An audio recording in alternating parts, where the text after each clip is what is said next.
Microsoft is one of those companies that always has the customer's best interest in mind. Wait, did I say Microsoft? I meant literally anybody else.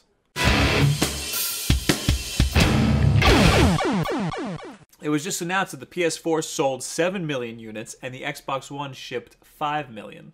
It was also announced that Microsoft exclusive Titanfall was the best-selling game of March 2014, beating out PlayStation 4 exclusive infamous Second Son. The research was done by NPD, a market research company. Every article I've seen that has the PlayStation 4 sales numbers in it also has the NPD Titanfall announcement in it also, as if to like level the playing field and tell everybody that both companies are doing just fine. It's well known that hardware sales don't mean much to game companies. It's all about the software sales. So I think it's pretty obvious that this announcement was made to make it look like the Xbox One was doing just as good, if not better, than the PlayStation 4, despite the lower hardware sales, especially given the time that this announcement was made. I mean, the PS4 doesn't really have that one exclusive that everybody needs, at least not one as blockbuster as Titanfall. A lot of people seem to forget that Titanfall is not an Xbox One exclusive. I repeat, it's not an Xbox One exclusive. I don't blame anybody either. This game was marketed to look that way. Titanfall is also available on the PC with the same graphics as the Xbox One, and it's available on the Xbox 360 with much more simplified graphics. What NPD didn't release were the actual sales breakdowns. How many copies sold for the Xbox One? How many copies sold for the PC? A report from Titanfall's launch estimates that it would be about a 50-50 split between the PC and the Xbox One, and that sounds believable to me, but this isn't exactly hard data. So while Titanfall took the #1 spot for March, that's still split between two consoles. Infamous Second Son is all next-gen. Time.com has an article talking about these sales figures. Here's a quote.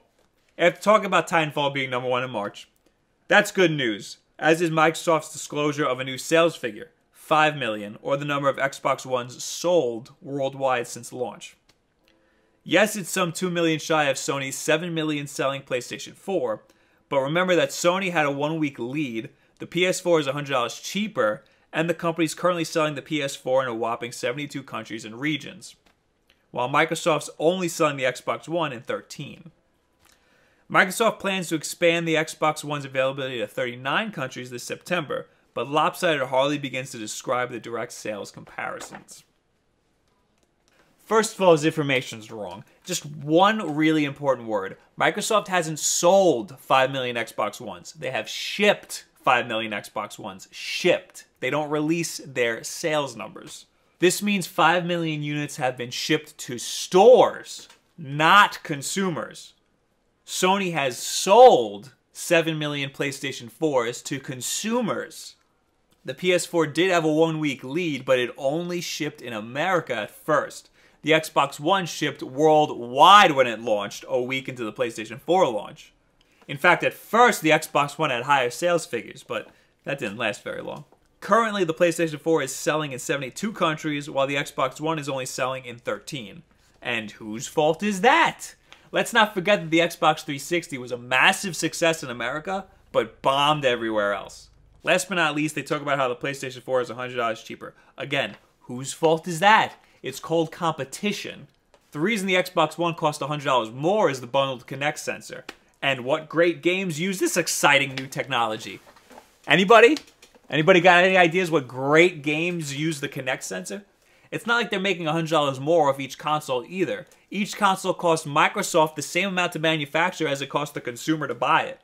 Like, why is Time making excuses for Microsoft? What do they have to gain? It doesn't make any sense for a news outlet to be so unfairly biased over a video game console. Politics, sure, that makes sense. I don't mean for this video to just slander Microsoft. I was an Xbox 360 fanboy.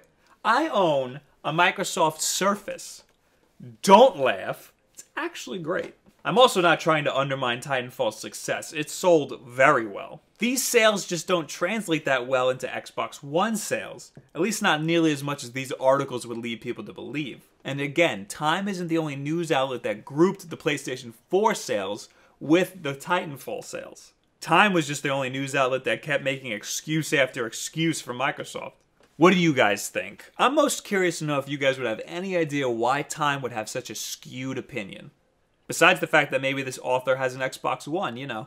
for the Maddens. Maybe it has something to do with Time Warner and the Xbox One's new cable TV capabilities. I'm just making shit up. As always, like this video if you like it, subscribe if you really like it, share this with a friend, and try to help me figure this out. Like us on Facebook, comment. Thank you very much. Have a good week. So I've never played this game before. I'm just going to jump right into it, and I'm sure I'm going to do absolutely amazing, as I always do. I just lied to you. I already made the captured footage. I'm filming this after, and it went very poorly. See, I don't know if it's necessarily there yet. You can certainly tell in certain games like Battlefield that the higher poly count is there.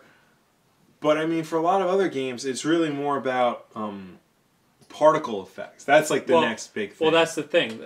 They say poly count isn't a big deal anymore because there's so much processing power that it doesn't. The poly count just doesn't matter. But it's the individual objects that count is insane on these new consoles.